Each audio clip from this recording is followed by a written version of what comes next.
Good evening and welcome to the Bitter Knitters podcast. It is Monday, November 12th, 2018. We are the Bitter Knitters. My name is Jacqueline. Arthur's here. Yo. And Ryan is here. For now. For now, yeah. So, how was everybody's weekend? Good? Nothing exciting. Yeah. Did you guys do anything for Remembrance Day or Veterans Day? No. I hung out and watched fucking Band of Brothers. That was about it. Okay, that's a good thing to watch. I love Band of Brothers. Oh, it was well done. Very, very well done. I mean, for a bunch of, propaganda, it was pretty good. Yeah. Well, I mean, at least for once the Americans took a story that was actually their own. Yeah, no, you are correct. Like, you are, but yeah, I didn't really do too much. Yeah, I went down to downtown Toronto to Old City Hall for the Remembrance ceremony. Scott and I usually go down, so yeah. It was nice. It was nice. It was very full still. What's that, Ryan? I said you heard it here. Jacqueline always goes down. Oh. So I was like worried that it was a weekend and maybe it wouldn't be as crowded, but it was nice. There was a lot of people there that turned out, so that was good. Yeah, no, it's one thing that I've always been kind of impressed with, especially in Toronto, is the turnout for the remembrance ceremonies. Yeah. That too, and I mean, you were there, but on TV they kept showing the current servicemen, right? Yes. And one thing that I kind of found funny was that all of our servicemen of color were all at the front. So there was like maybe 2 or 3 white soldiers, but there was a bunch of like Filipinos, some Hindi guys, you know what I mean? Yeah. And I was like, that's great. Like, it's nice to know that these boys, they're answering the call as well. Yeah. I was a little sorry, but I found the optics of it kind of funny. It's, like, oh, no, you're a person of color. There's some PR Get there to the front of the line. Yeah, well, exactly. To be, right? Yeah. How many people think, especially here in North America, that the military isn't for them, especially if they're an immigrant? You know what I mean? It's got to be a fairly prevalent thought for these people, but that's not true. It is for you. No, absolutely. The military is one of those things where I think it's really for everybody. As it should. But it was nice because I was there, and I mean, now normally it's on a weekday. And so when you go down, there's a lot of business people kind of coming in on their lunch break or, running in, and a lot of older people. So it was nice to see a lot of young people. And I mean, not even just people with their parents. I saw a lot of teenagers just there, with their friends, which was wonderful. And they had the Air Cadets and the Sea Cadets were out, and, they were lined up, which was nice to see these young kids. And so, it was even though a little part of me looked at them and I was like, and I've known people for years that have gone into Air Cadets, Sea Cadets, and just regular cadets, right? Yeah. And I'm kind of like, looking at them, I'm like, it's kind of like, are we militarizing our children at such a young age? Like that little hippie part of me deep inside of me. And I'm like, it's a good organization. It teaches them, discipline and stuff like that. But a little part of me thought, maybe the people that had their kids in, what is the group for the kids in the Nazis? Maybe they started out thinking it was a good thing for their kids. Yeah, they absolutely thought it was a good idea. So, because they were fucking Nazis. They thought all the Nazi shit was a good idea. It's a little but you know what I mean? Like maybe they thought militarizing their kids was a good idea too. So little part of me got there. But I'm still, if my kid wanted to join cadets, I'd go for it. I think it's a great organization. I don't think it's militarizing your kids. I think it's teaching that little shit some fucking responsibility and accountability, and that you're a little shit. So shut up and do some push-ups. Well, I will say this. Air Cadets looked amazing. They got their blue uniforms and their polished boots, and the girls' hair was pinned back perfectly. The Sea Cadets, not so much. Like some of them were like, and I get like maybe they're new and they didn't have the full uniform yet, so their jackets didn't match. That's fine. I have no problem with that. Their hair was very untidy for the girls. Some of them were not even wearing like boots or dress shoes. They were wearing sneakers, which I thought was really kind of sloppy. Like standing next to the Air Cadets, I was just like, geez, like, ugh. It's the fucking Navy. Do you expect any more? They're a bunch of fucking sailors. Like, who cares? Well, I expect you to look good when you're in a public ceremony. They're a bunch of fucking deck swabbers. That's it. Well, they look like they just swabbed the deck. Like the girl's hair was not tidy. At the very least, make sure your buns or your ponytails are neat. Well, on my part, I will say I'm kind of happy that people don't just associate Veterans Day here in the United States Veterans Day with sales. With what? With sales. Like, okay, yeah. Sales. Yeah. Because a lot of the times when a lot of the things that you hear is, oh, Veterans Day is coming up. There's going to be a great sale for cars or whatever it is that they're selling or whatever the case is. It's good because I think we tend to not take away from the actual cause. Or not cause, but the actual holiday and what it means for people. It's an incredible, I mean, like, I don't know if it was as big deal in America as it is in Canada. I feel like Remembrance Day is a huge deal in Canada. Yep. You know, it's 100 years since the end of the war, the First World War, the Great War. And you know, it's just like, I wasn't there, obviously. I know you guys think I'm old, but I'm not that old. But it's such a powerful thing, you know, and I just, Jesus Christ, I'm going to start crying again. Whenever I go to these things, I cry profusely thinking about those boys. Yeah. You know? That's the ultimate sacrifice, you know? And now I don't care if you're pro-war, anti-war, whatever. I don't give a shit. The disrespect that I've seen coming from some people towards, you know, our veterans is absolutely fucking disgusting. Yeah. You know what I mean? Like, be anti-war. I get it. But here's the thing. Those boys fucking answered the bell. They, I mean, a bunch of anarchists started some shit that they had no business sticking their fucking noses in. And, you know, hundreds of thousands of Canadians had to fucking die to set Europe right again. And then that led to a climate of the most insane nationalism we've ever fucking seen, meaning more of our fucking men and women had to go back over to Europe and put their fucking lives on the line again to fix these fucking problems. I don't care if you're pro-war. Shut the fuck up. Show these guys some goddamn respect. Like, seriously, you know what I mean? I'm not a fucking warmonger. I don't think war's cool. No. I don't like to glorify that shit, but I mean, I didn't answer no fucking bell. I had the chance to go to war as a young man, and I said, fuck that.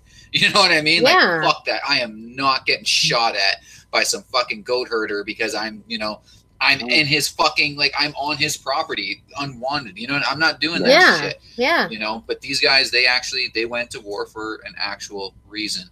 Yeah. And well, it's when I hate to say this. I hope this isn't offensive to any of our armed forces or members of the armed forces right now. But back then, you know, the First World War, or Second World War, it's really when it mattered. Yep. You know what I'm saying? That's when it really, really mattered, when we were fighting for something that really mattered. Not that I'm saying, you know, these wars that have gone on in between, or that they don't matter, or that there's a different kind of. It's a different kind of war. Well, that was a global crisis. Yeah, it really was. The First World War had to happen. Like, we had to go over. There was no fucking ifs, ands, or buts. North America, Canada, and the USA, we were still so fucking tied to Europe that any kind of destabilization in Europe would have fucked us hard. We had to go. World War II, I mean, any country, and I'm talking to you, fucking Switzerland, that didn't fucking stand in, fuck you. Like, fuck you. That was pure evil. As pathetic as that is, they didn't stand in, and they took the Nazi stolen gold. Yep. You know? Oh, yeah. You know, but that needed to happen. I mean, it's not like the war in Iraq the first time, or the second time, or the current Afghanistan war, or even Korea or Vietnam. Those were wars of ensuring that American values essentially were respected worldwide, right? That this is freedom, this is peace, this is what we want for the world. We're gonna fucking show it to you by force. It wasn't like that for those two. You know what I mean? They were actually like very warranted fucking conflicts, as weird as that is to say. How many people died? Right? Shit. 17 million in World War I. Yeah. Yeah. Which that's both sides. With the inflation now, can you imagine how many people that would be now? You know, our mayor made a speech in Toronto, and he said that 310,000 young men signed up for the war. Was basically 3/4 of the eligible young men under 24. Just in Toronto. Just in Toronto. And if you put that into, it was 45,000, which was in Toronto. But if you put that into today's numbers, it would be 310,000 young men and women from Toronto would be going to war today. Yeah. Yeah. That's a huge chunk of people, you know? People do think that our services are made up of rednecks and hillbillies and fucking, you know what I mean? But it's not true.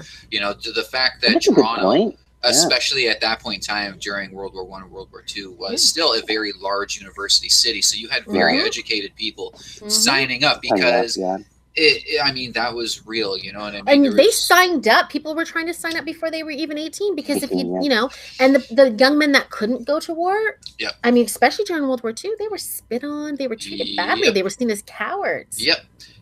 So doing a little bit of research yesterday, I found out that the youngest known serviceman of any army in World War II was in Poland. The kid was 9 years old. Jeez Louise. He ended up being like corporal or something like that of his unit by the time he was fucking 11. Yeah. Wow. He was out there killing Nazis as a fucking 11-year-old boy. But yet, you know, some fucking douchebag in a beanie's gonna fucking yell at me about being a fascist. You know what I mean? Like, it's the thing that I find the funniest about all this stuff is that you look at the climate today, especially amongst young people, the ideals that they're putting forth, and they're all very anti-war. And I get it. War is fucking terrifying. Yeah, nobody wants another big war, right? It's fucking disgusting. It's horrible, but like you guys passing judgment from your fucking, you know, liberal arts fucking school. Like, you don't know, man. Like, you don't. War is necessary sometimes. You know, yes, it is. No, it's not always. You know, I just watched the Ken Burns documentary on Netflix on Vietnam. Yeah. What a shit show that was, you know? And I mean, I knew a little bit about Vietnam, but I never went heavy into it. And this documentary, and it was told from both sides. Yep. So you had like Viet Cong soldiers, and they're talking about who they killed, and they're laughing because, you know, they're on the side of right in their mind. Exactly. Right? And, you know, you just look at it and you think, I mean, America fucked that up right from Kennedy. Kennedy. You know, I know that Nixon and Lyndon get a lot of, or Johnson get a lot of the blame. Kennedy started that. It started out bad. But even the president, who was a little bit of a pacifist, as they always said, Kennedy, right? Yeah. When it came down to it, he was ready to bomb fucking Cuba. Yeah. This was back in the 60s. War is necessary sometimes. World War II, the Philippines, it's the cause of why a lot of these people who are born before World War II lost their birth certificates. Everything was burned by the Japanese during that time. They go heavy into the Philippines during World War II too, like about the Americans and about the Filipinos that were living there, and when the Japanese, you know, invaded and took control of that island, chain. I wish we knew, or people would learn a little bit more about what the fuck Japan did before the start of World War II. Now, Hitler was a bad guy. He was a bad dude. The SS and the fucking, you know what I mean? They were a bad group of fucking dudes. That. Yeah. But look into Japan and what fucking Japan did. You want to talk about fucking absolute disgusting fucking behavior? Holy fuck, them and their goddamn shogun fucking nonsense. Like, or not shogun, those are the generals. What the fuck is it? Budokan? Or what the fuck is it? They're like code of honor or whatever it was. Okay. It was nasty. I mean, I can't remember where it was, and I'm probably misquoting the numbers, but they killed something like 20 million mainland Chinese. Yeah. And nobody fucking talks about that. No one cares. You know what I mean? I don't know. Well, because we're so focused on Hitler, right? Well, Hitler's part in World War II, which was the Holocaust. Not to downplay the Holocaust, but Japan would 100% have had a Holocaust, or they did. You know what I mean? Like they tried to kill the Koreans, they tried to kill the Chinese. Yeah, fuck yeah, they did. They tried. They did their damnedest. The issue is, especially when we reflect on World War II, and why we, you know, most people do come back to what the Germans were doing, is the optics of it. We've never seen killing that efficiently. Yeah. You know, watching Band of Brothers, I was saying that to Liz, you know, there's a scene where they liberate a concentration camp, and it's fucking heavy. You know what I mean? Like, I'm not a very emotional person, but that shit wells tears up in my eyes every time. Yeah. But you cannot tell me that Napoleon wasn't as fucking greasy, that Attila the Hun wasn't that greasy, that Alexander the Great or any of the pharaohs, or, you know what I mean? Like, that aspect of war, the genocidal act of it is fucking, it's rife throughout history. And again, the Japanese were doing the same shit at the same time. A little while before, you had the Turkish doing it to the Armenians. As much as they fucking don't want to admit it, it's the goddamn truth. They fucking committed a genocide there. They did. But the optics of the West, when we finally seen those images coming from Auschwitz and Buchenwald and shit like that, it's so hard to not focus on that, because that's fucking crazy. Yeah. You know, so they were rounding people up for, I think it was 7 years total. But they only started exterminating people in the camps when the war started. So 3 years. And in 3 years, they exterminated close to 11 million people in those camps. That's nuts. You can't even fathom that many. And those are people. 11 million people that we have. I kind of just want to give a little bit of a precursor, if this is okay, Arthur. 11 million people that we have accounted for. Yeah. Because true, God I'm knows sure how many. Yeah. But you know, there can be something said to the other side too. You know, it's Holocaust denial bullshit, I guess. But I do agree that there's discrepancies in the numbers. I can't say if it's a positive or a minus. You know what I mean? Exactly. I agree. Yeah. Because let's face it's hard to know exactly. They weren't like, you know, making a nice logbook of every Jew they killed, right? But they did. They fucking tried. Yeah, I mean, they did. One of the craziest things to me when I went to Dachau was the administration desk. They saved it, and they saved all the cards for the prisoner sign-ins. And it was something around 650,000 prisoners came in and out of Dachau, and there was at least 600,000 identity cards in there.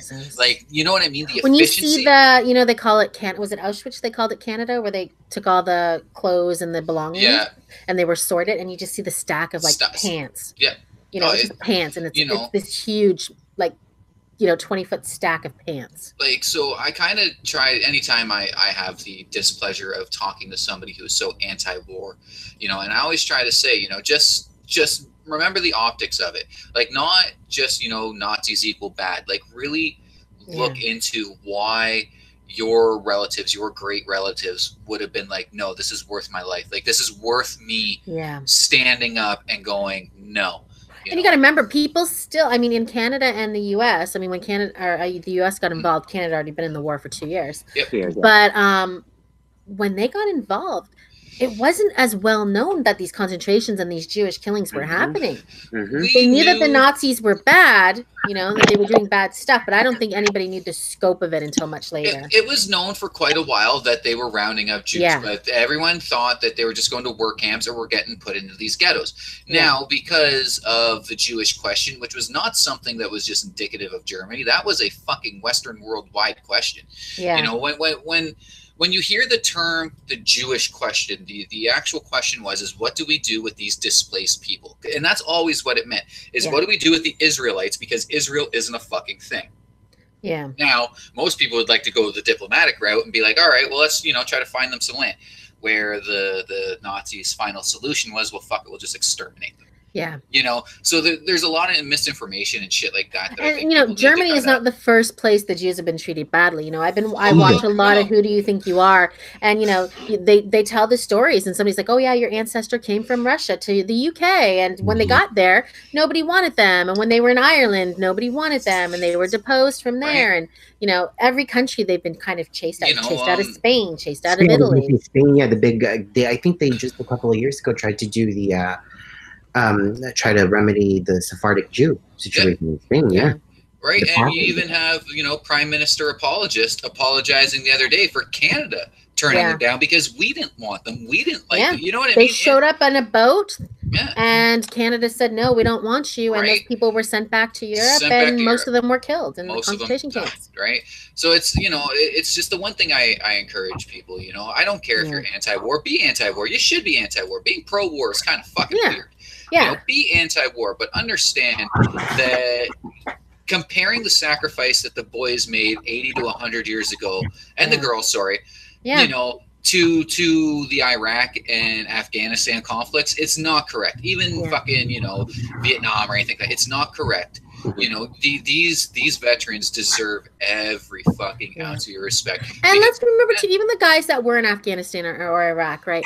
They still answered the bell. They, you know, a lot of them were already in the military, or maybe the military was their only choice to get a career or education or whatever, right? And, you know, they didn't have a choice to say, no, I don't want to go to that unjust war.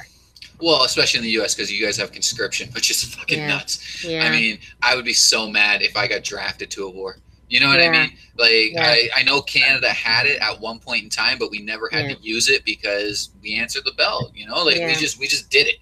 Well, but that's part of the remembering, is that we also kind of have to remember the causes of those wars, right? Like that we really did fight for what was right at the time, and not the perspective of what was right to a group of people only. No, you're absolutely correct. You know, and it's, you know, we weren't as much as, you know, and again, there's a line in Band of Brothers that sums it up perfectly when the Americans finally made it into Germany. One of the commanding officers says to another guy, well, the war is no longer about who wins, it's about who gets what. Right now, every war, at the end of the war, whoever's territory got conquered, it's getting carved up. We're taking everything, fucking welcome to it, right? So, you know, by the end of the war, there was a race to get to Berlin between Russia and America. The Brits were fucking in there too. You know what I mean? We can't forget them limey bastards. Like, they were all fucking in there vying for fucking whatever bits of scraps they could fucking get. Yeah. I don't know. I just want to say this too, because I'm standing there and I'm kind of on like a little bit of a hill. I'm not a young lady anymore, so my back was hurting, my feet were getting cold, and I'm like, you know what?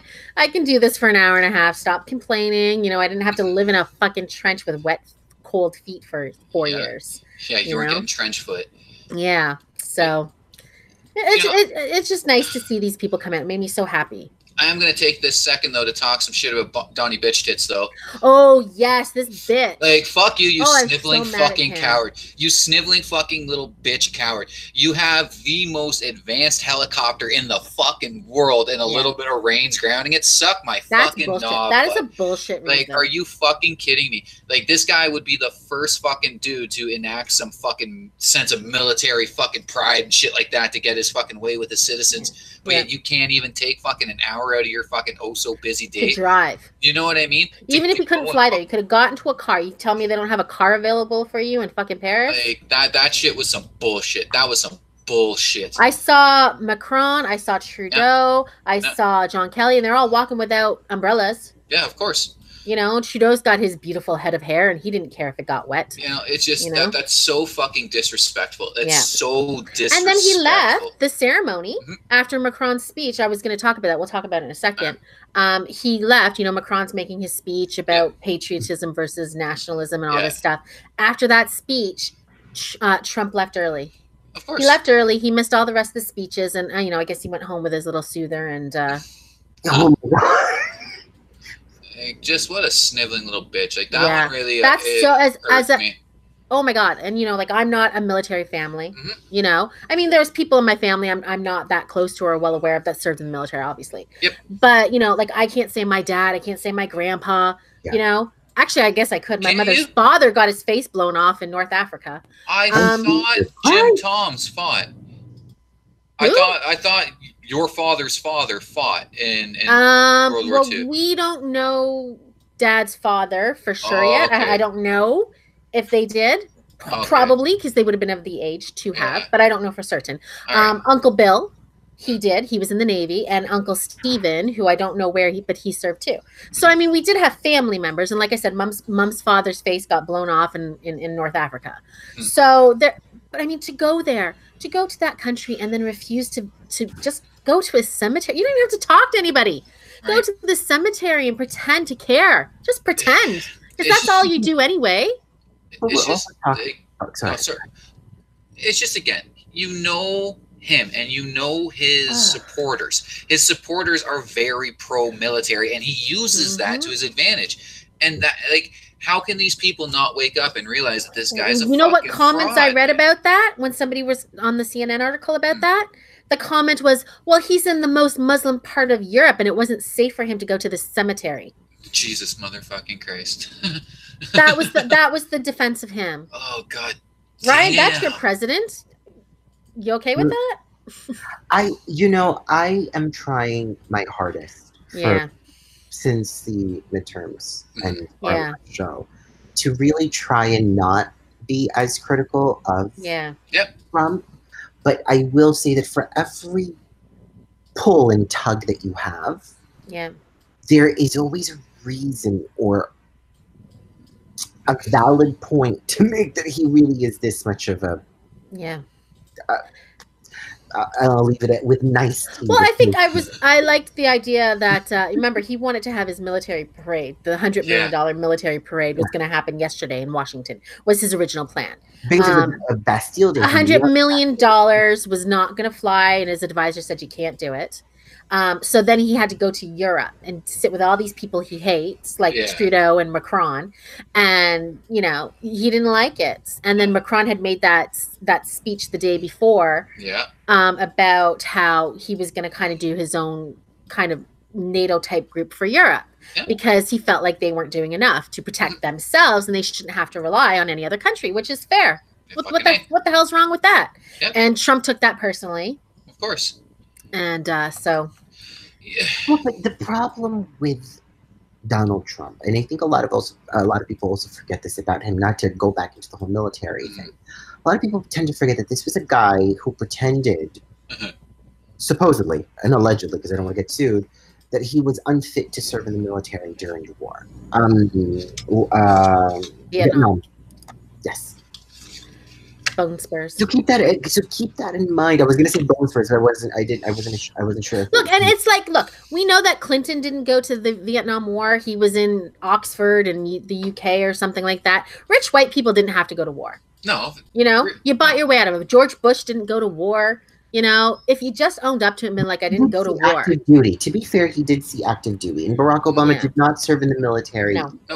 And not every president has to, in order for you to be a valid commander. Not at all. No. Not at all. And when you talk about Donald Trump and you talk about this he talks about his great service to his country was military school. No.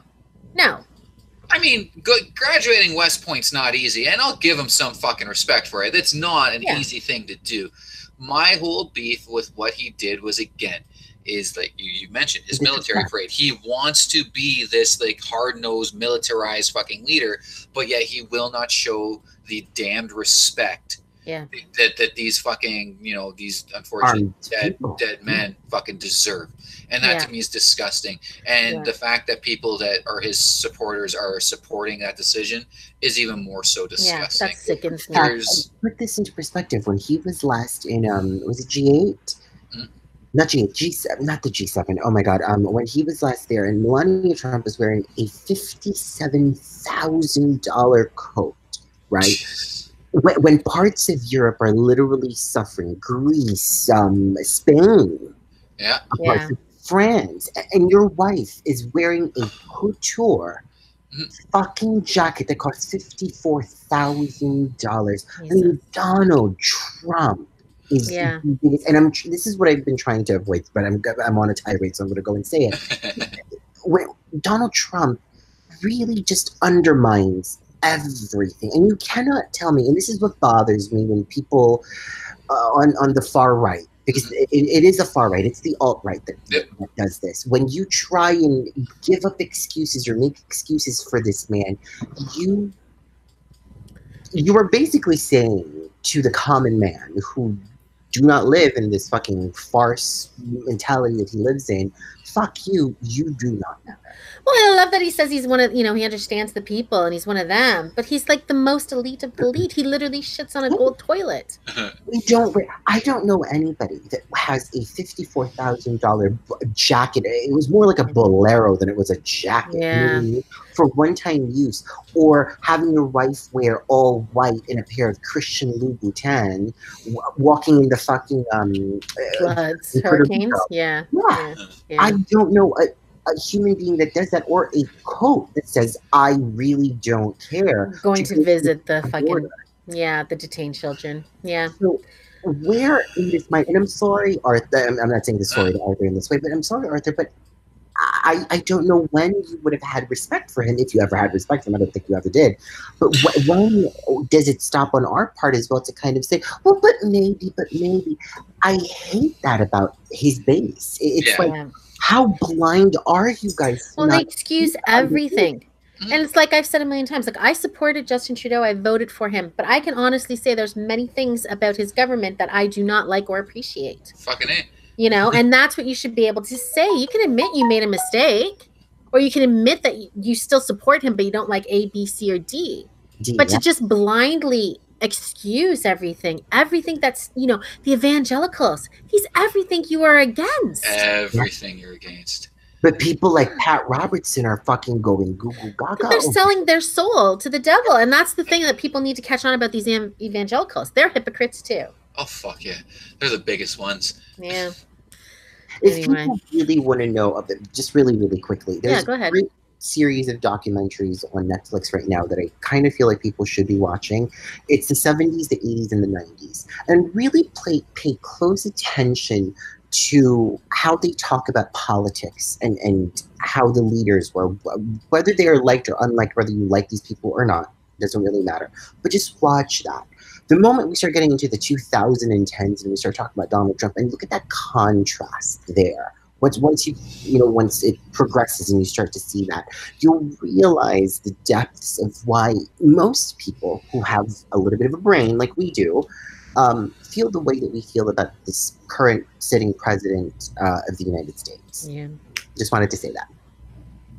Okay, so let's talk about Macron's speech. I don't know how long we'll go on to it, but it was an interesting speech, and I kind of really liked this one quote that I read. So he says, patriotism is the exact opposite of nationalism. Nationalism is a betrayal of patriotism. By saying our interests first, who cares about others, we erase what a nation holds dearest, what gives it life, what makes it great, and what is essential, its moral values. I know that there are old demons which are coming back to the surface. They are ready to wreak chaos and death. History sometimes threatens to take its sinister course once again. Do you think that was a dig? Because that sounds like a dig. 100%, because Donald Trump had just a few days before called himself a nationalist. Yeah. Although, to repeat what Arthur had said about nationalists, it doesn't mean you are a white nationalist. Yes. Yes. I mean, again, nationalist. I've said it a few times. I consider myself a nationalist. Yeah. Like, I don't like I don't like the word patriotism. Like, essentially, the way Macron described it is exactly how I feel, except the words are reversed. Yeah. Right? Because every time I meet someone that's like, well, I'm a patriot. Well, they're just some constitution blowing fucking idiot that I don't want to be associated with, right? They'd rather put their trust in their government than they would the people. But yeah, I agree with the sentiment. It's just I personally changed the words. Yeah. Yeah. People that you are breaking bread with, right, are allies. Macron is our ally. Well, the country that he governs is our ally. Yep. Are taking digs at you? That must eat you. Oh, especially when it's coming from fucking Frenchies. Well, especially when you're as thin-skinned as Donald Trump. Well, other people would probably just, brush it off and who cares? Putin would plan to poison you somehow, but when you live in your bubble, because we have to remember the presidency of the United States is a bubble. It's the yes man. Yeah, right? Everything is yes. 100%. Yeah.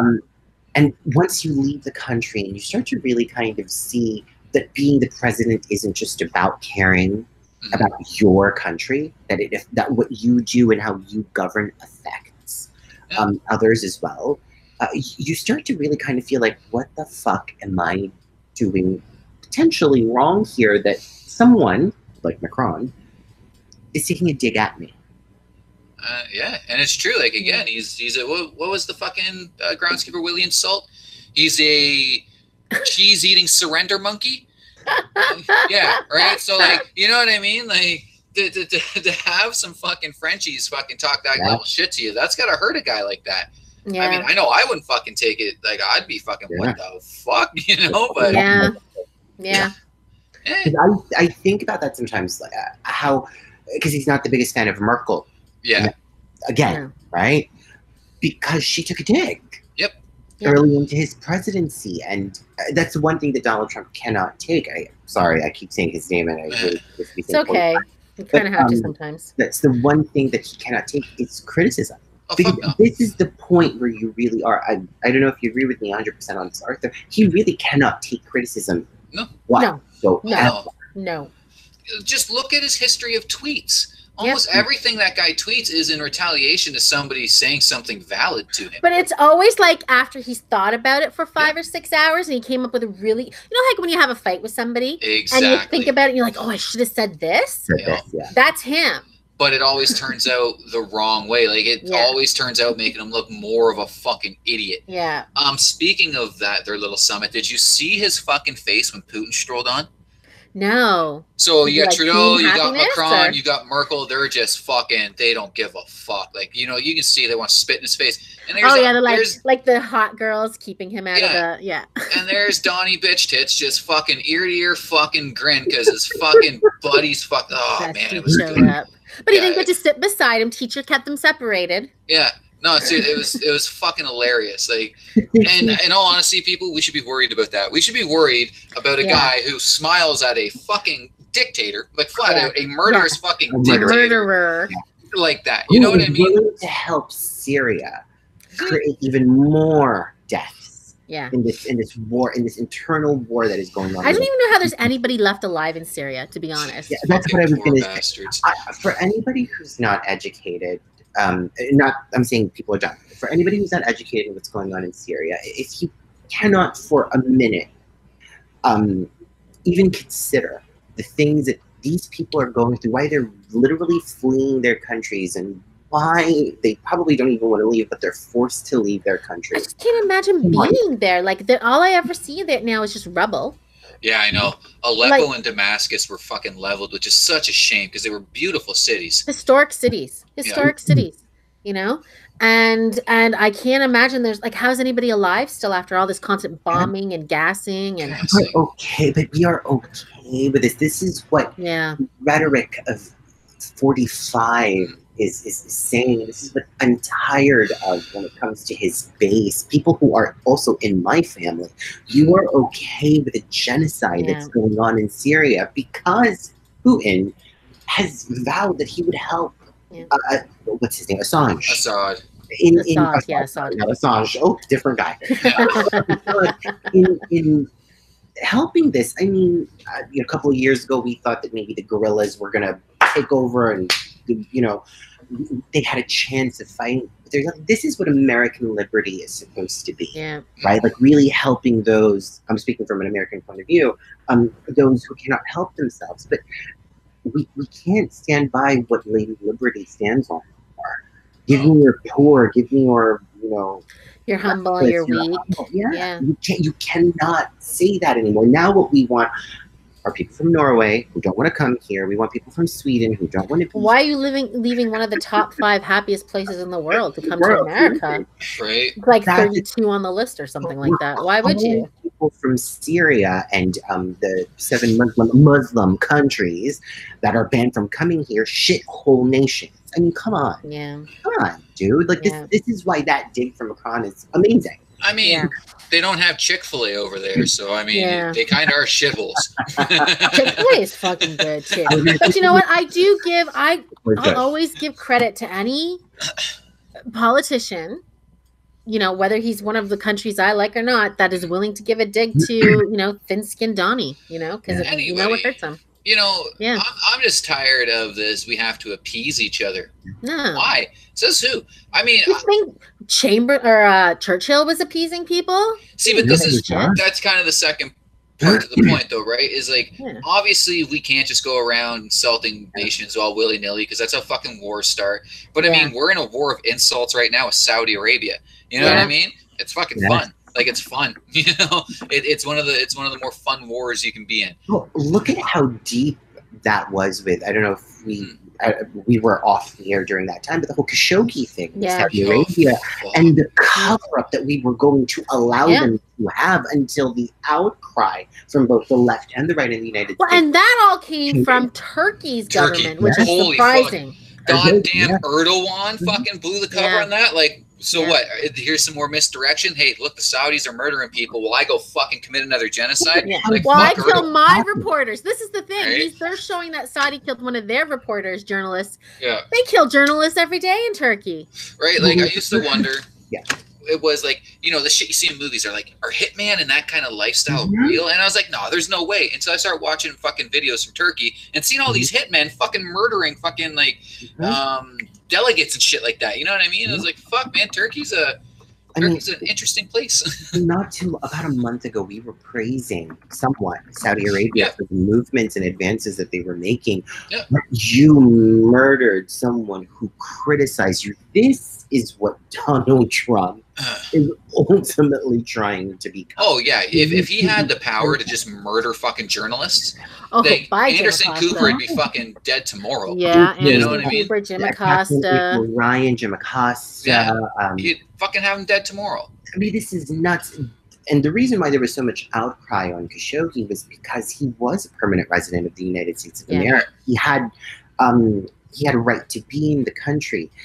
I cannot believe that we tried to basically say, we don't know the facts. What more facts are we looking for here? So that some sort of rogue group came into the Saudi embassy. Well, I loved the one that he died during a fight because he took an elderly man took on 18 freaking strong men. You know, and had a fight. And then also, you know, whenever I have a fight, it always ends in dismemberment and acid baths. So the disgusting part is that he left it. I just want to remind that of us. He left in pieces. He did not leave in a body bag. He left in pieces. He was chopped up, supposedly, allegedly. Oh, no, absolutely. He absolutely was. And then he was dissolved in acid. He's gone. You'll never get a piece of him. The weird part is so I'm reading all this news on Reddit. Now, I'm getting what the Canadian press is releasing, and I'm also getting what the American press is releasing. So every time there was another, like, the Saudi consul was like, well, no, he died in a fist fight. And then a new piece of information came out. And then we'd hear, well, no, he was actually fucking, you know, they pretty much murdered him on the second he walked in. Spot, yeah. But yet I was reading American articles where it was like, well, we don't really know. You know what I mean? They say that it was an accident. We got to wait for the facts. And it's like, well, if the rest of us are taking this as fact, you know what I mean? If the rest of the fucking, like, intelligent fucking world is going, well, what the fuck, man? Because even the fucking Bin Salah, the prince, was saying, well, yeah, you know, things escalated. Oh, well, yeah, you know, this happened. Oh, yeah, well, we did dismember him a little bit. You know what I mean? But yet I'm still reading these articles where they're like, well, you know, we got to wait for the facts. The facts are fucking in. They fucking murdered a guy two steps into a fucking building. Like, they knew they were going to kill him. And the other truth is they shipped fucking trophies of that guy's body to the prince. Yeah. That's a fact. I don't give a fuck what anyone says. Like, obviously, I haven't seen it. No one's allowed in the fucking palace. Leadership is all about. It's can I just give a little bit of a history lesson to our listeners, hopefully? It's what Marcos did in the Philippines in the 70s till really the really early 90s. It's what he did. It's why the then husband of late President Corazon Aquino was killed. He was in hiding in the United States. He was living in Boston with his family. He came to visit the Philippines and was murdered at the fucking airport tarmac. That is what dictatorship is about. If that is what you are allowing in this country, if that is what you are trying to have happen in the United States, just watch out. You cannot criticize him. You cannot go against even one idea of him. It's why the Constitution is so important. It's why people like Brett Kavanaugh should be recused from anything right now. Because this is important. It's what I'm passionate about. No matter what your beliefs are, I just think that this is such a dangerous time for us. You know what I mean? In any country, really, when you think about it, dangerous time because that alt-right movement is growing. It is happening all throughout the world. The world. I mean, again, like, look at what's going on in Italy, especially. It is fucking scary. You literally have people brandishing Mussolini as a hero. Now, I understand why people want to call Hitler a fascist. Hitler wasn't actually a fascist. He was a socialist. He was closer to a communist than he was anything else. But because of the whole ethnic cleansing, it's pretty easy to call him a fascist. Now, Mussolini was a full-out fascist. There's no ifs, ands, or buts. Motherfucker was a fascist. Self-declared fascist. Exactly. And they are fucking heralding him as the savior of Italy. Like, nothing, you know what I mean? It's a very dangerous time. Short memory, man. It is. It's a really dangerous time in the world. And I like that I can say that. Hopefully some of you guys would agree with me. I'm sure you guys do. It is a dangerous time for the world. The presidencies of people like Duterte is scary. Because ultimately... that's what Donald Trump is also just remember how dictators end up in a lot of times. Like, let's think about images, you know, like I remember the image of Mussolini hanging. Yeah. You know, I remember the image of Gaddafi. Oh, yeah. And they fucked Gaddafi hard. You know? Literally. Like, yeah, they raped him with swords. Well, yeah. Yeah, I mean, but it's not just even in Europe. The Brazilians just elected this guy Bolsonaro, who is a literal fucking fascist. This man wants to murder dissenters, you know. But we have a privileged class of people here in the West screaming at people who are just fiscally responsible and want a little bit stronger border control as racist and fascist and shit like that. Yeah. When there is real, you know, there is real fascism, and I'm not going to say there isn't. I just named two fucking dudes in Duterte and Bolsonaro that are fucking fascists. Like, there's no ifs, ands, or buts. But yeah, we're just so egocentric on our own shit. You know what I mean? That you can't notice that. Well, there is an actual rise of this stuff. Yeah. You know, and it's really, really happening. It's not. It's nuts. like ignore anymore. No, it's really, well, it's not in just like these, like, oh, it's happening in these African countries or these South American countries nobody cares about, right? It's happening in like major countries. I mean, it's happening in Italy. It's happening in oh my God, who was it that just had? Oh, Germany, almost a couple of. Yeah. Was it a couple of years ago? Was it a year ago that they had that election in that far right group? They're in the opposition. Yeah, Marie Le Pen in France. Yeah. She almost won. She almost won. Now, Marie Le Pen isn't as bad as her father, but I get it. I wouldn't be trusting of that broad either. But yeah, it's just funny to me because I've taken a stance in the last few years against those idiots screaming fascism out in the fucking streets because it just irks me. You know what I mean? Yeah. It pisses me off because just because I'm a conservative does not make me a fucking fascist. I do not want you to be deplatformed. I do not want gays or transgendered rounded up and murdered. Fuck out of here. I just don't want people jumping the border and abusing our fucking social programs. That's it. Yeah. Like that's it. That's where my fascism ends. You know what I mean?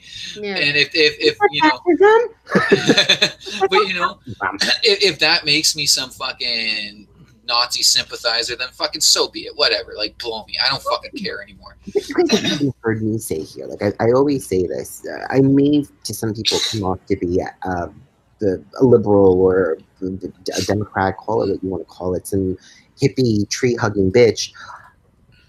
I have my conservative moments. I don't think anybody should just be able to cross the borders into the United States and it has to be fair. You know, give me permanent residency or whatever. It's why I was so against those Cubans at the time being able to just cross on a banana boat. No offense, because I know that's a very derogatory term, a banana boat, and coming into the shores in Florida, and they were literally given permanent residency there. Yeah. Right? I was against that. Still, I'm somewhat against that. However, I think some people don't realize the differences in our beliefs and how important it is for us to educate ourselves on that. Because I would never, for as much as I have my conservative thoughts and my religious thoughts, allow someone who is like Duterte to do what he does in the Philippines. No. These people don't realize this man, even though they're as religious as they are in the Philippines, the Philippines is a very religious country, heavily Catholic, wants gay marriage to go through. He wants abortion to be legalized. Yeah. He wants these major changes, but it comes at a cost. He's the weirdest one. Like, he really is the weirdest one because it's true. Like, he says some things like, wow, what a progressive murderer. You know what I mean? Like, what a progressive murderer this guy is. Like, we really should fashion ourselves after this fucking psychopath that wants to murder journalists and drug dealers in the streets, but he's cool with fucking homosexuality. Yeah. You know, like, it's this really weird fucking thought because, like, at one point, I do want to hate that fucking guy. That guy's a fucking dangerous, dangerous person. But he is ushering a level of progressiveness in the Philippines that I don't think has ever been seen. No. Oh my God! And you know, I don't think I was ever going to see that in my life. Right? So it's that like double-edged sword kind of thing. It's like, do we get out and start protesting at the Filipino consulate and being like, "Yo, you guys got to oust this very progressive dude that's doing shit for your country no one's ever done because he is a bit of a murderer." A bit is really playing it, but okay. You know, like, well, fuck, man. Like, I don't know how far his arm stretches. You know, I don't want to be talking shit about a murderer. A lot of Filipinos in Canada. Yeah, right. Like, I don't know. There could be some fucking sleeper here. I don't know. I mean, Jacqueline knows very well something that happened in my family privately, but there was a person in my family who did not fly because he thought Duterte was going to kill him. Yeah. Oh fuck, man! It's just, again, you know, we're living in the age of free information, but yet people don't want to utilize it. You know what I mean? Because there is, and I will say this, and this is going to come off to be me being a little bit of conspiracy theorist. There is so much false information on social media that people just want to choose to believe. It's people like my cousin, who's my cousin-in-law, because I don't really want to be blood related to this moron. My cousin-in-law Anna, who just believes every single thing that's posted. And who is a Duterte? We call them Duterte. Who is a Duterte? It's people like my aunt, I love you, who is moronic. She's against Duterte, but believes every single fake post that has been made. People, it's one thing to read information, because this is important to know. It's one thing to read information, but it's another thing to fact check the information that you are reading. As easily accessible as it is to fact check right now, it's important. No, 100%. And like it's definitely a downfall of most people. Like, you can look at a page and you can see the information, but can you make sense of the data that is given to you? Right now, most news articles, they're not going to spell it out for you in layman's terms. They expect their readers to not be fucking, you know, handicapped, essentially. Like, you know what I mean? They expect you to be able to understand how to see information and then get the correct fucking data from that. But nobody cares. Has always been about. But and the funny thing is, though, is, you know, like you were saying, like so many people believing in fake news, essentially. But it's like Snopes never went away. Reputable fucking journalism never went away. I think we're at a good time where, you know, I know that they're fodder for a lot of 45's hate, but I like the fact that we're questioning CNN. I like the fact that, you know, people aren't just buying their shit wholesale. Like we used to back in the 90s when news was so when cable news started to be really heavy, right, Jacqueline? Like the 90s, it was like huge. Imagine the whole Bill Clinton situation happening in the 80s to 70s. I don't think people would have as much of an opinion. Probably wouldn't even have leaked like that, to be honest. They covered all that shit up. Well, not only that story would have never broke. Like, let's not forget that the Lewinsky story broke because somebody posted an article online anonymously. Right? Without the internet, that story would have never broke. Bill and Hillary would have just denied it the way they did. By the way. It was a paragraph story on some whatever website at the time. Right, Lewinsky would have just been hidden away. She would not. I don't want to say disappeared in the sense that, you know, we were talking about. She just would have moved on. They would have. She wasn't even bitter at the end of it. No, like, you know what I mean? Quietly shuffled her along, but that was the advent of internet, and that was the first time people realized, like, fuck, man, we can get the news out to the people without being hindered by, you know, these governing bodies.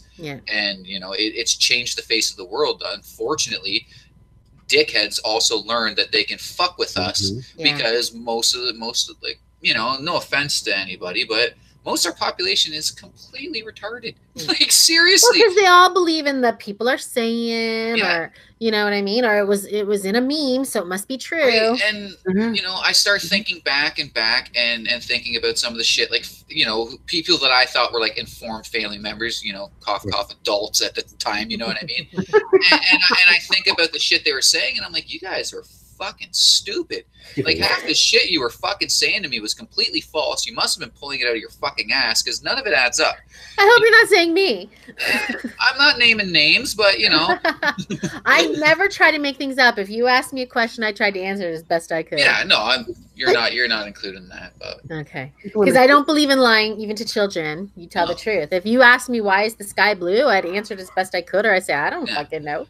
In my family, right? Like the sensationalism is really heavy in all of our life. I was at work today, you know, because I do have a job. I was at work and I went into the kitchen to go get some water. I was parched. And my coworker very quietly and calmly said, finally, the Senate race in Arizona has been called. Cinema had won. But if that was oh God, I was going to mention who. But if that was someone who was very close to me in my immediate family, it would be something along the lines of, the Democrats fucking cheated. Yeah. Because of Fox News, and I know why. And it's like, and that's what you call sensationalism. You are sensationalizing something that is not even that big of a deal. No. You know? That's the sickness that we have. At least I think in this day and age and in this culture where everything is such a big deal. Oh yeah, no, it's so true, and people are so damn gullible. I mean, you know, during the Alex Jones purge there a couple of months ago, you know, there was a lot of people going, I don't even understand how somebody like Alex Jones could even have a platform. Are you fucking kidding me? Are you fucking new? You don't understand how some fucking blowhard just yelling about nonsense has a platform? You've been voting for these morons for fucking 70, 80 years. What the fuck do you mean you don't know how this guy has a platform? Like, fuck sakes. Yeah, exactly. Did they forget Glenn Beck existed? Did they forget what's that fat guy's name? Rush Limbaugh existed? Right? Like, come on. Right? Like, come the fuck on. What's that fat guy's name? Oh I was about to say fucking Christy. Yes, well, he's also a fat blowhard. So. Yeah, I'd fucking say. Let's talk about a little bit of I don't know if it's a lighthearted story, but it makes me laugh. This is a story about a Dutch man. His name is Emil Ratelband. They have the best names in Europe. He is legally going to court and trying to change his age. So he's 69 years old. He feels like he's a young and hip young man and that he should be able to be 49 years old. And he wants to legally change his birth certificate from March 11th, 1949 to March 11th, 1969. Okay, so I think we touched on this a little bit on the last show. And after the call we talked about it. Oh, okay. All right, so I'm for this. And I'll tell you exactly why I'm for this. If I respect transgendered people for saying that they feel as a different gender, then who the fuck am I to deny this man saying he feels like he's 10 years younger? Oh my God, no. Sorry, not sorry. Well, here's the thing. It's like it's one thing to be considered in a different sex or, you're in the wrong body. I mean, like so many things are tied to age. Getting your pension, retirement, medical things that happen to you. Like, I mean, you just can't change your age. It's not the same to me. According to him, you can, girl. But see, here's the thing, and this is the reason why I'm making that argument, because all the things that you're saying right now are the same arguments that are made for somebody changing their gender. We need to know for medical reasons. Some medicines work on men, they don't work on women. Yeah, right? Well, you'll know that in your medical records. It's again, a lot of the same arguments can be made, and then this is why I always said it was kind of a slippery slope. Now, to me personally, I don't give a fuck. Be whatever age you want, buddy. Whatever. Like, fucking do you. You know what I mean? Like, who the fuck am I to say anything about it? The reasoning why I heard, at least when I was reading about this, was he wants to change his age to better enhance his dating prospects. Yeah, Tinder and job. He says job. Now, that right there, that's an affront. That's an affront to what actual trans people are going through now. Yes. I mean, again, I threw that one out there because of the absurdity of the argument, right? Yeah. It's an absurd argument to make. But, I mean, again, I'm just trying to show the parallels between how we can be pro one thing and argue for it. Yeah. But at the same time, we hear something like this, which is fucking on the ridiculous side. We do go, whoa, what the fuck? You know what I mean? I can get his reasoning. I just doubt that it's genuine. Yeah. Well, here's a quote. I just want to say this quote quickly, Ryan, because I want to hear your. He told De Telegraph, I guess this is the newspaper, that he is, quote, a young god, and to change his legal age would help him live life with a gusto. He's a young god.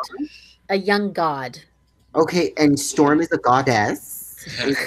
She controls the Saharan winds.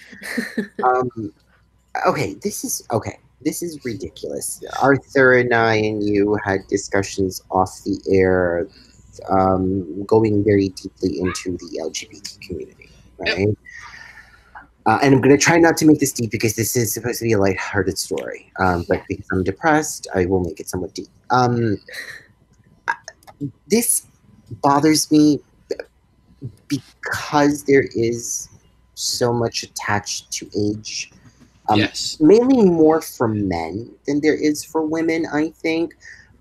Men try to do this. They try to live this kind of lifestyle of younger wife, bigger car to kind of seem younger, toupee, whatever the case is with men. Not that I'm a sexist. But with this guy, it's exactly all the reasons that it's wrong. Tinder. I mean, for God's sakes, dude. Yeah. Tinder? Well, I mean, I would assume if you were a trans person, right? At some point you're dating. You have to tell the person you're dating or getting into a relationship with that you are a trans person. Can you imagine now you've dated this guy for 3 dates? Maybe you're about to have sex and he's like, well, by the way, I'm really 69. Well, okay. So I do have a situation about that personally that it happened to me. I went on a date with a guy. And because I'm an easy sleaze, the first date, we were in bed and we were making out and it was getting really, really heavy. And he was like, there's something I need to tell you. And I'm like, what is it? He pulls out his ID and I'm looking at it like, oh, Jesus Christ, he's going to think I'm a prostitute and going to jail. This is the end of my life. He shows me his ID and he was very close to my father's age. Oh, if not older, and he told me he was in his really early 40s. Talk about daddy.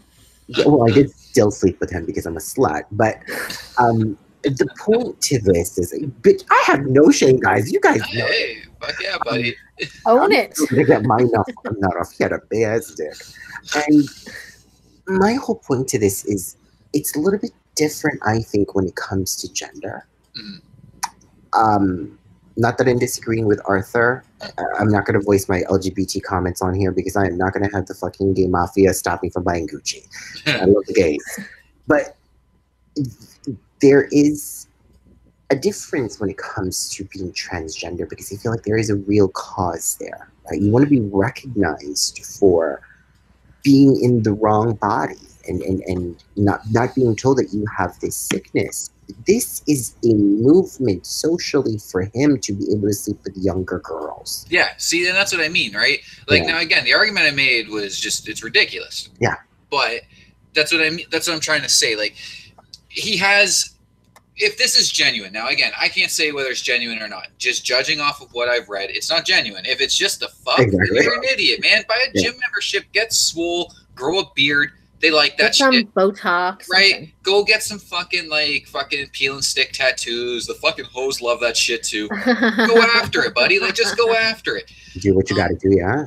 Now, the thing is, though, again, is I'm making this argument to showcase how this is going to be fought if this becomes a real movement. Yeah. Who the fuck am I to say that trans age isn't an actual thing? You know what I mean? I say all the time that I still feel 16. Now, mentally, I feel 16. My body definitely don't fucking feel 16 anymore. You know, but should I, if I still envision myself as a young man, should I have the right to fucking legally change who I am to showcase that? Well, that's one of the comments I read is like, what about somebody who's a pedophile? Exactly. Who now changes his name, or maybe you said it. I don't know if you said it or a comment. I definitely said that because it's the first argument that any conservative will go to. They always want to go to pedophilia because it's the one that we can all decide. But this is actually a valid point. It is. It's a very valid point. It's what they constantly do. As a person who is transgender, or not me, I'm not transgender. Yeah. I'm a real woman. As a person who fights the fight for transgender, for lesbian, gay community, this it's an affront. Sticks it hard. Yeah. Exactly. This sticks it hard to someone like me, because what you're basically saying to Ryan is that you are a part of this disgusting movement that they were making fun of, saying, you know, eventually bestiality will be legal. Oh, here we go. People thinking that they're dogs. There's this guy, there's a documentary on him that he thinks he's a dog. Yeah. You know? He wears a butt plug with a tail at the end of it. I just don't understand. When do we say this is the line? And here's the thing about that. I don't care if you want to think you're a dog. What the fuck does a tail and a butt plug have to do with being a dog? Well, it's because your tail doesn't blow away in the wind this way. Jesus Christ. Again, for anyone who would say that there isn't still work to do in the trans community, you're an idiot. They're still not accepted. Violence towards trans people is still very high. And, you know, okay. But growing every day. When do people who are trans or in that community or allies for this community actually stand up and say enough of this shit's enough? You have to stop. And okay, you know, I'm just gonna fucking say it. I don't care if I piss people off.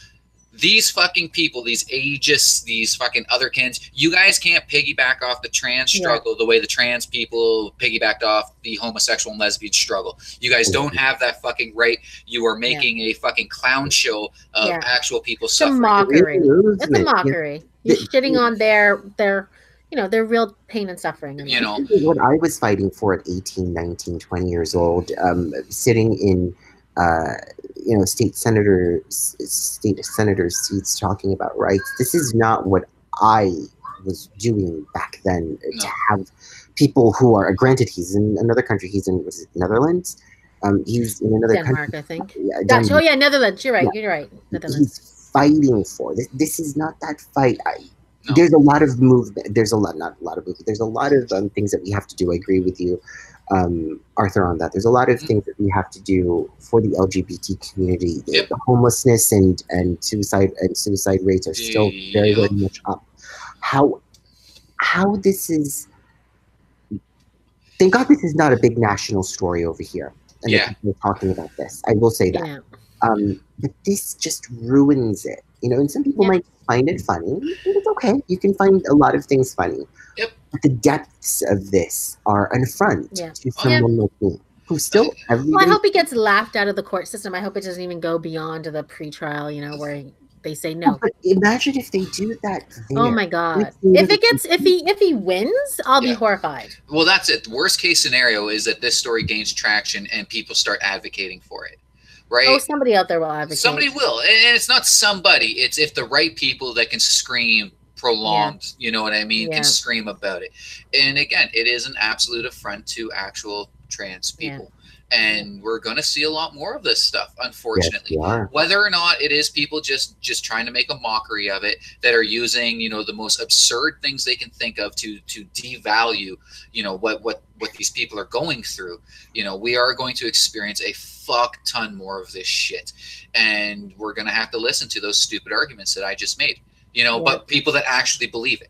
Like people that are actually fervently believing that, well, if I have to accept that a guy who removes his penis is now a girl, then I have to accept the fact that this 30-year-old man is now 16 and can legally date my daughter.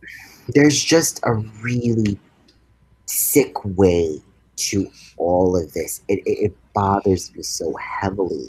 I don't know. Well, and do you stay? This is the other question I have. Does he stay at 49? You know what I mean? Like, if you think you're 16 and you get to change your age to 16, do you get to always stay at 16 and keep molesting girls, or do you age out? Right. Well, exactly. Can you imagine this case going into the United States of America? Arthur and I had conversations privately, and I think also in the air a couple of times, about how some sex offenders who are on the list are not actually, probably should not be on that list because of some stupid crap that, you know, by the law. You peed in a public park and a kid saw you or something stupid. If this goes into case, can you imagine how many of those sex offenders can easily say, well, I'm actually really 17, and they have to be taken off the list. Exactly, right? You now have to look at this as a valid argument, which is not fucking cool. Now, again, I hate toting around the fucking sex offenders and pedophiles as the trump card, like most conservatives do. It's always fucking rubbed me wrong, you know what I mean? But within the scope of this conversation, it's very valid. Because we know that people that are gay or transgendered are, you know, like, are not going to be pedophiles. We know that pedophiles are straight, usually. I mean, I don't even want to say that. Pedophiles are just disgusting human beings, and we can't look at somebody just as a pedophile because they identify as a different sexuality than you. Like, what? No, fuck you. No. That's not how we think. Like, that's not appropriate. That's, you know, but it's the first thing they always go to. It's the first thing. Like, well, that was the whole thing, right? You can't have a gay teacher because he could be a pedophile, and then you can't have a trans teacher because they could be a pedophile. Yeah, they could be a pedophile. Go to church in the Catholic faith. Leave your kid alone with a priest for 8 hours of the day, and well, they were pedophiles. That's all fine and dandy. You know what I mean? Like, oh fuck, like. Okay, well, we have to go, but I just want to quickly say a couple of little sad updates. We talked about the shooting last week in Thousand Oaks, and there was confirmation that somebody who survived the Las Vegas shooting was murdered last week. His name was Telemachus Orphanos, 27 years old. Very was murdered sad. After? He got shot in the Thousand Oaks nightclub shooting. Yeah. The country bar. Oh, he died at the hospital, I'm assuming. No, he died in the bar. Oh, Do you know how they had that shooting last week at the country bar, in Thousand Oaks? We were talking about that, Yeah, so he survived Las Vegas. And ended up dying in the bar last week. Just ended up murdered in a different fucking mass shooting. A year later. Man. If that doesn't wake you the fuck up to the problems that are at hand, you know what I mean? Like, I don't think anything will ever. They keep saying, like, how minute chance of you being in a mass shooting are. Well, what are the odds for this? Yeah, lightning just struck twice on this poor fucking guy, you know? Yeah, as much as I don't necessarily believe in complete gun control, it's very important that people watch that viral video of that mother.